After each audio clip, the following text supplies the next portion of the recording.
Hour is by heart a slow-paced tactical shooter. The developers have made a great job in making something immersive that is great to play as a team in PvP or co-op. But not everyone wants to play in a team, and maybe you just want to try out what the game has to offer as a solo player. Going through the co-op missions as a solo player can be challenging, but it's definitely possible to achieve. This is Seb, and I'm going to show you how to complete the 0 hour co-op missions as a solo player with 100% score. In every mission, you can get a maximum of 100 points. You get points by completing mission objectives, collecting enemy weapons, as well as arresting enemies. And if you're playing with friends, you get points for having no officers down. You get penalties from triggering traps and using unauthorized force, that is, shooting unaware, surrendering, or fleeing enemies. This means that I plan and execute based on these parameters, meaning that my tactics does not necessarily reflect anything based in realism, because going alone against 30 plus enemies would certainly never happen in real life.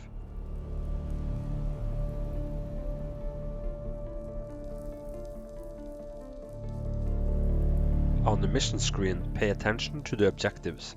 Bringing order to chaos is always going to be an objective, and it means that all enemies must be neutralized by either killing them or arresting them.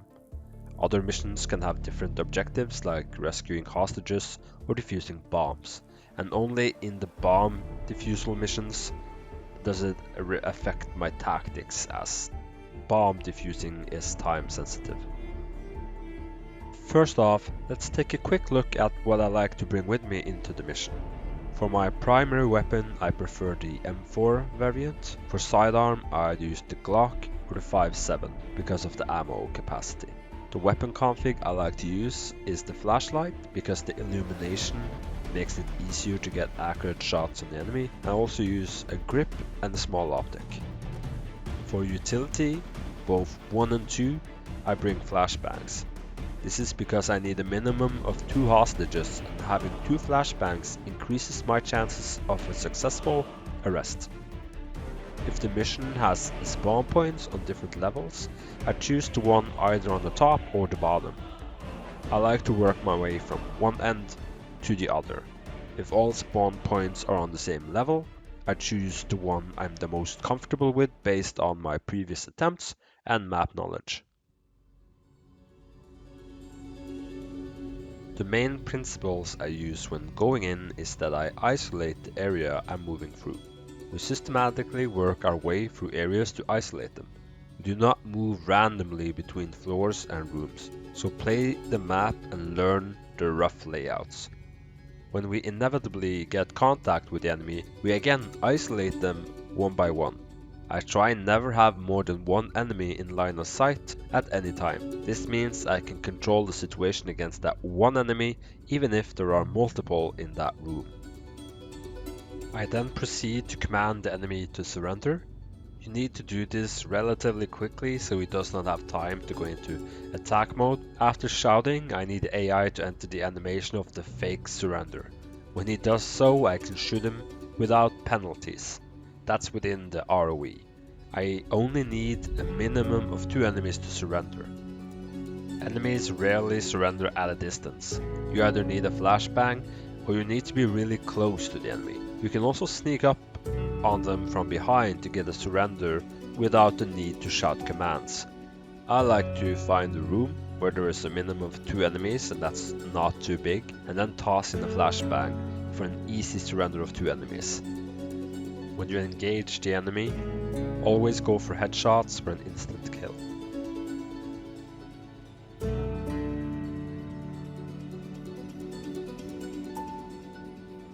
Let's go over some basics that will keep you alive. If you end up in a fight where you have lost some of the situational control, best thing to do is to pull back and attack the problem from a different angle. The AI will go back to patrolling and change their locations. Use this opportunity to maybe rappel around or try a new avenue of approach. When you want to enter a room, you should pie the doorway before moving in. Press F on the door to open the door slightly for a peek. Press F again to fully open the door for a better view inside the room. Before moving through doorways, always scan low to check for tripwires. Tripwires can be disarmed by crouching and pressing B. Do not shoot the tripwires, you will lose points. If it's all clear, you can enter, but check your corners when moving in because often enemies can be in the blind spot of the doorway. Once the room is cleared of enemies and you feel in control of the isolated area, you should proceed to pick up the enemy weapons. I like to do this on the move so I don't forget them. If you forget more than 2 weapons, you will not get the 100% completion. Once all the enemies are neutralized and I have a minimum of 2 arrests, I can start caring about the other mission objectives. I backtrack to find hostages or intel. Only when it's a bomb mission and it's time sensitive do I approach things a little differently. When it's a bomb mission, I need to find the area in which it's located quickly. That can be difficult on maps that are very vertical, like the hotel. But the bomb itself makes a loud ticking noise that can be heard through the floor. This means you can locate the bomb if it's above you or below you, and if you have scanned an entire floor and heard nothing, and the floor above you and beneath you have the same layout, you can safely move 2 floors down or up, skipping a floor of enemies to locate the bomb quicker. How you move around and isolate and clear sections of the map is different from map to map. There's no correct answer, but do your best in being methodical and aggressive. If you're unsure how to go about one of the missions, you can always check my playlist and watch me do it first. I have one for every map in 0 hour. Some missions are undoubtedly harder than others. For instance, the Breaking Meth mission has a lot of enemies, many floors and a ton of angles to worry about. But a map such as Cafe 14 only has 1 enemy and 1 or 2 hostages.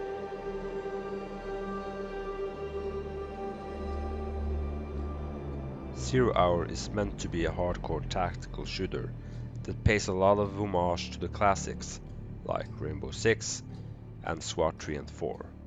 So it is supposed to be challenging, and you will have to be patient over long stretches of time in order to complete these missions flawlessly. Do not be disgruntled if you have to try them 10 or more times to get it just right. I have had many missions fail on the last possible enemy, and it can be annoying, but just keep moving and follow these tips and I assure you, you will complete all of them. If you have any questions or have some tips for the beginners of your own, please leave them in the comment section. Thank you for taking your time to listen through this guide. Leave a like, consider subscribing, and stay safe.